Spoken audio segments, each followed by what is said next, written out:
The secret flight from Moscow carried only 3 Russian engineers, but the briefcases they brought would forever change Africa's energy future. When Ibrahim Traoré learned the secrets of nuclear technology that night, the West's 200-year energy hegemony came to an end. It was 23:47 at Ouagadougou Airport. The runway lights illuminated only the tarmac in the dark night. Under normal circumstances, no aircraft would land at this hour, but tonight was different. The Russian state aircraft appearing on radar screens was not listed in any commercial records. Ibrahim Traoré waited in the VIP terminal with his special security team. With him were only his trusted advisors, Energy Minister Dr. Sawadogo, Defense Minister General Kabore, and Intelligence Chief Sankara. Only 5 people knew about the existence of this meeting. When the Antonov An-148 aircraft touched the runway, 3 figures emerged as soon as the door opened. Leading the way was Dr. Alexei Volkov, Rosatom's International Projects Director. Beside him were Dr. Mikhail Petrov and Dr. Sergei Kozlov. Each carried aluminum briefcases with special security locks. "Mr. President," said Dr. Volkov as he greeted Traoré, "tonight could be a historic night for Africa." The convoy headed directly to the presidential palace. Security measures were extraordinary. No records were kept, no phones were allowed, only the most trusted personnel were on duty. In the palace's secret meeting room, when Dr. Volkov opened his briefcase, the sight that emerged surprised everyone. Inside were not only technical documents but also a small model. A detailed miniature of a nuclear reactor was placed in the center of the table. "Gentlemen," said Dr. Volkov, "I am honored to introduce you to the Brest 1200, the world's most advanced 4th-generation nuclear reactor." Energy Minister Dr. Sawadogo carefully examined the model. "Dr. Volkov, is this technology really safe enough to prevent Chernobyl-type accidents?" Dr. Petrov pulled out a chart from his file. "Dr. Sawadogo, Brest technology is physically meltdown-proof. Even if the cooling system stops, the reactor shuts down automatically. Chernobyl-type accidents are technically impossible." Ibrahim Traoré leaned forward. "What is the electricity generation capacity?" 1,200 megawatts continuous power, said Dr. Kozlov. "This covers 8 times Burkina Faso's current energy needs. Moreover, it uses natural uranium as fuel, requiring no enrichment." The silence in the meeting room was meaningful. Everyone sensed something in this proposal. Traoré asked, "What's the cost?" Dr. Volkov smiled. $75 billion,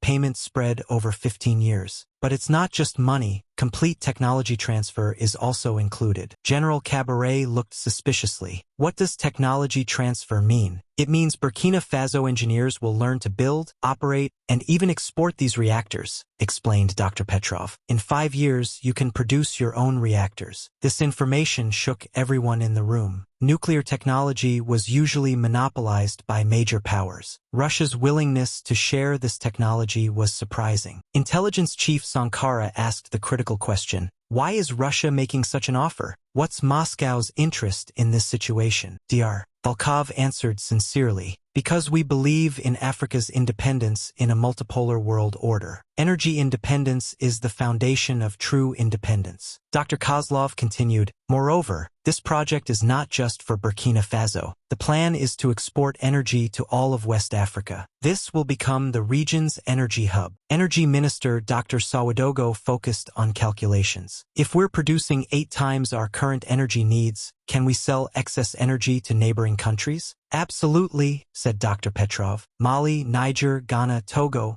Benin all could be energy buyers. Annual revenue could reach $10 billion. Traoré stood up and walked toward the window. Outside, Ouagadougou's lights were shining, but many neighborhoods were dark. Energy shortage was one of the country's biggest problems. "Dr. Volkov," said Traoré without turning around, "can this technology be used for military purposes?" "No, Mr. President. Brest reactors cannot produce weapons-grade material. This is a natural feature of the design." Traoré turned around. "How long will construction take?" "Exactly 7 years. First 2 years preparation and infrastructure, next 5 years construction. But partial energy production begins from the 5th year." General Kabore voiced security concerns. "How will Western countries react to this project?" Dr. Volkov pulled out another document from his file. "We're prepared for this too. International Atomic Energy Agency approval will be obtained. The project is entirely for peaceful purposes. But the worried expression on intelligence chief Sankara's face didn't escape Traoré's notice. Sankara, what are you thinking? Mr. President, this project probably won't please Western countries, especially France. Dr. Volkov intervened. France's reaction is expected, but there's no obstacle in international law. Burkina Faso, as a sovereign country, has the right to choose its energy sources. The meeting continued until 3:30 in the morning. Technical details, financial conditions, security protocols were reviewed one by one. The most discussed topic was the project's impact across Africa. This isn't just an energy project, said Traoré at the end of the meeting. This could be Africa's biggest step toward technological independence. Before the Russian engineers left DR, Volkov left one final file on the table. Mr. President, this file contains similar projects for Mali, Niger, and Ghana. If Burkina Faso succeeds, a regional energy union can be established. 2 weeks later, Traoré made his decision. At the cabinet meeting, he made the historic announcement. Gentlemen, Burkina Faso will build Africa's first nuclear power plant. There was an atmosphere of mixed astonishment and excitement among cabinet members. Finance Minister Compare voiced financial concerns. Mr. President, $75 billion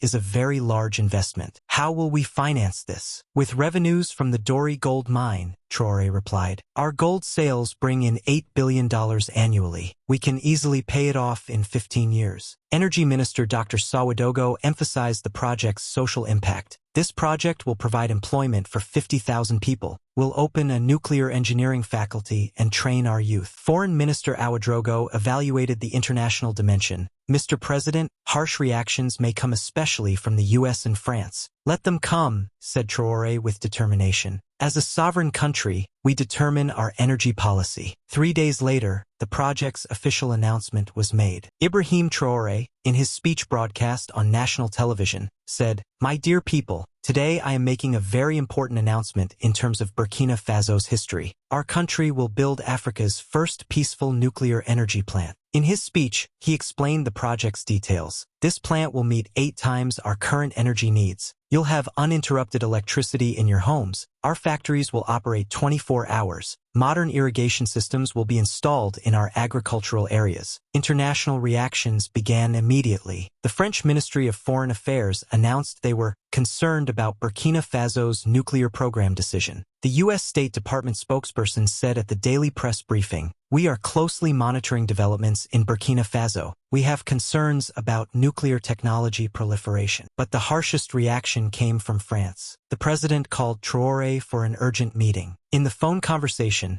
the French leader said, "Ibrahim, this decision is very dangerous. Nuclear technology is a complex and risky field." Traoré calmly replied, "Mr. President, Burkina Faso is a sovereign country. We determine our energy policy. But there are security concerns. This technology could fall into wrong hands." Which wrong hands? Is the Burkina Faso government the wrong hands? The conversation ended in a tense atmosphere. A month later, the construction site was determined, 80 kilometers northeast of Ouagadougou, near Zinière. It was an ideal location due to its vast, empty terrain and proximity to water sources. Russian engineers began working with their Burkina Faso colleagues. Initially, 500 Burkinabe engineers and technicians would receive 6 months of training in Moscow. Dr. Aminata Traore, not related to Ibrahim Traoré, a young nuclear physicist from the University of Burkina Faso Physics Department, became the first female engineer selected for the training program. "This project is not just a career opportunity for me,"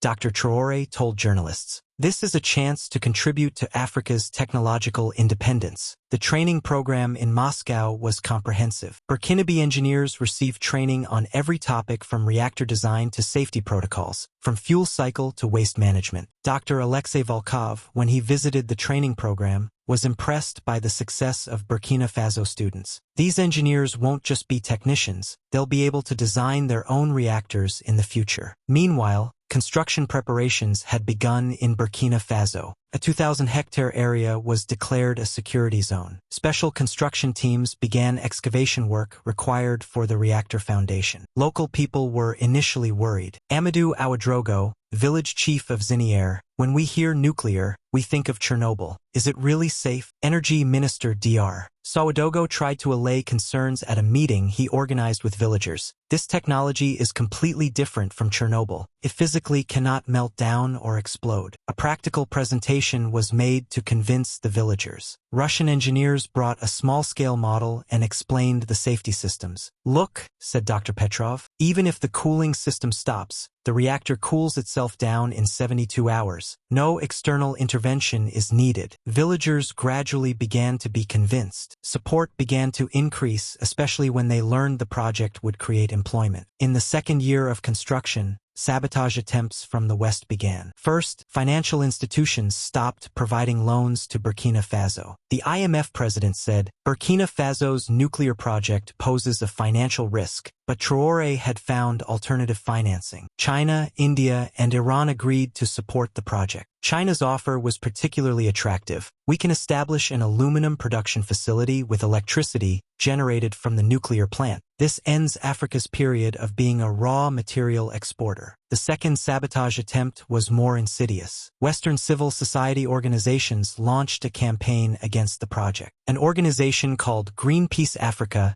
organized protests in Ouagadougou, but most of the protesters were not local, but activists who came from foreign countries. Traoré reacted to the situation. "Greenpeace's opinion about Burkina Faso's energy policy doesn't concern us. We consider our own people's interests." In the third year, construction was proceeding at full speed. The reactor building's foundation had been laid, and the main structure began to rise. Meanwhile, interesting demands began coming from neighboring countries. The president of Mali, "We also have energy needs. Can we buy electricity from Burkina Faso?" Niger's energy minister, "When the plant becomes operational, can we get a share from energy exports?" Traoré proposed the idea of West African Energy Union. This plant could be for the entire region, not just Burkina Faso. In the fourth year, Burkinabe engineers completed their training in Moscow. Dr. Aminata Traore stood out as the most successful student in the program. "I'm now fully competent in nuclear reactor operation," said Dr. Traore. "This technology is very important for Africa's future." In the fifth year, the reactor's first fuel loading was performed. This was a historic moment. For the first time in Africa, fuel was being loaded into a nuclear reactor. Ibrahim Traoré said at the fuel loading ceremony, "Today Africa takes a giant step toward technological independence." In the sixth year, the reactor reached critical level for the first time. This meant the beginning of controlled nuclear reaction. In the control room, Burkinabe and Russian engineers worked together. Dr. Aminata Traore served as chief operator. "Reactor critical," announced Dr. Traore. "Nuclear reaction has begun." Energy production was gradually increased. 100 megawatts on the first day, 500 megawatts after a week, full capacity after a month. In the seventh year, the plant began operating at full capacity. Burkina Faso became energy self-sufficient and began exporting to neighboring countries. The first energy export was made to Mali. Bamako's lights were shining with electricity from Burkina Faso. The president of Mali said, "Thanks to Burkina Faso,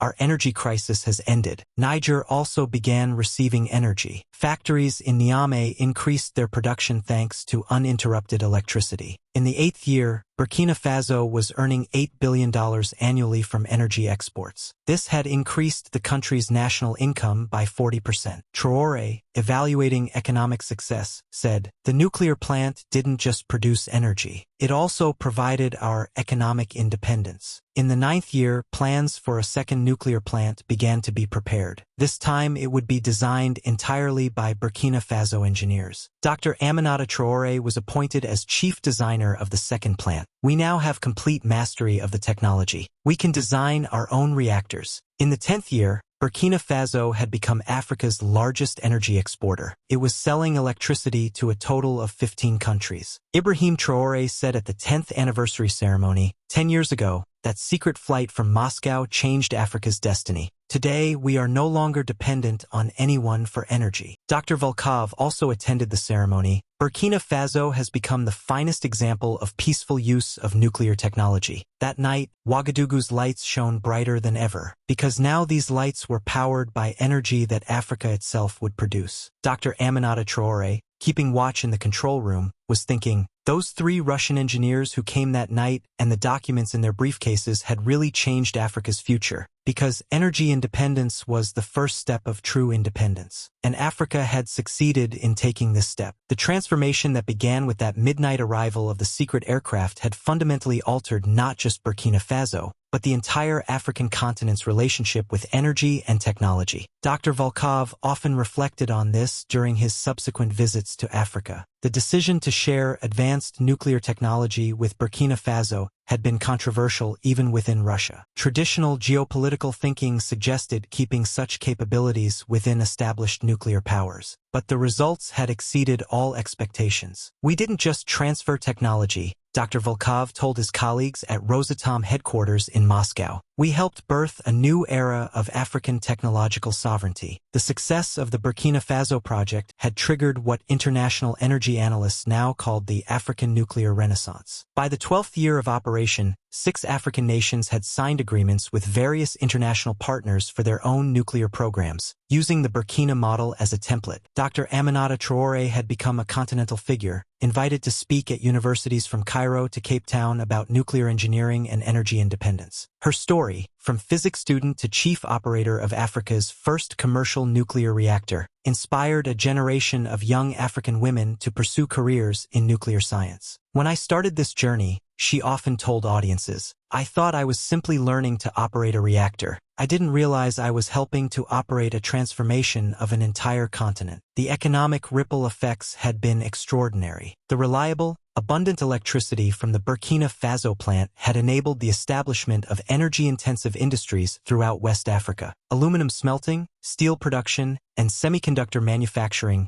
industries that had previously been impossible due to unreliable power now flourished. The regional energy grid that connected Burkina Faso to its neighbors had become a model for continental integration. The African Union had adopted the Ouagadougou Protocols for cross-border energy cooperation, based directly on the frameworks developed for the nuclear plant's output distribution. Perhaps most significantly, the project had proven that African nations could master and adapt the most sophisticated technologies when given the opportunity. The second-generation Burkina Faso reactors, designed entirely by African engineers, incorporated improvements that even impressed their Russian partners. They've become the teachers now, Dr. Petrov observed during a technical conference in Ouagadougou. Some of their innovations in reactor safety systems are being studied for implementation in our Russian plants. The geopolitical implications had been profound. France's influence in West Africa, largely based on energy dependence and infrastructure control, had diminished significantly. The franc CFA, once a tool of monetary control, had less leverage when member countries could generate their own wealth through energy exports. Western intelligence agencies had attempted various forms of industrial espionage and sabotage over the years, but the robust security protocols developed jointly by Burkina Faso and Russian security services had proven effective. More importantly, the overwhelming popular support for the project among Burkinabe citizens made internal sabotage virtually impossible. Ibrahim Traoré, now in his second decade of leadership, had become a transformative figure not just in Burkina Faso but across the developing world. His formula, combining resource sovereignty with strategic international partnerships, was being studied and emulated from Latin America to Southeast Asia. The secret wasn't just the nuclear technology, Traoré reflected in his memoirs, published in the project's 15th year. The secret was believing that Africans could master any technology if given genuine opportunity and support. The young man who had once watched his people struggle with daily power outages now led a nation that was exporting both electricity and nuclear expertise across 2 continents. The briefcases that arrived on that midnight flight had indeed contained the blueprints for a new Africa. Dr. Aminata Traore, now director of the Continental Nuclear Institute with campuses in 12 African countries, kept a photograph on her desk from that first day of reactor startup. In it, she and her international colleagues stood before the control panel as the first artificial nuclear reaction began on African soil. Every time young engineers see that photograph, she often said, they understand that the impossible is really just the untried. The legacy of that Moscow flight extended far beyond electricity generation. It had proven that Africa's intellectual capacity, given proper resources and partnerships, could master any technological challenge. The continent that had once been told it needed perpetual foreign assistance had become an exporter of some of the world's most advanced technologies. As the continent's energy infrastructure continued to evolve, with fusion research beginning at the expanded Burkina facilities and next-generation reactor designs being developed for smaller African nations, one truth had become undeniable. The 3 Russian engineers and their mysterious briefcases had indeed changed the course of African history. The lights of Ouagadougou that shone so brightly each night were more than illumination. They were beacons of what became possible when technological capability met political will and genuine international partnership. Africa had not just gained energy independence, it had gained the confidence to reach for any technological goal. And it had all begun with a secret flight from Moscow and 3 engineers carrying briefcases full of blueprints for the future.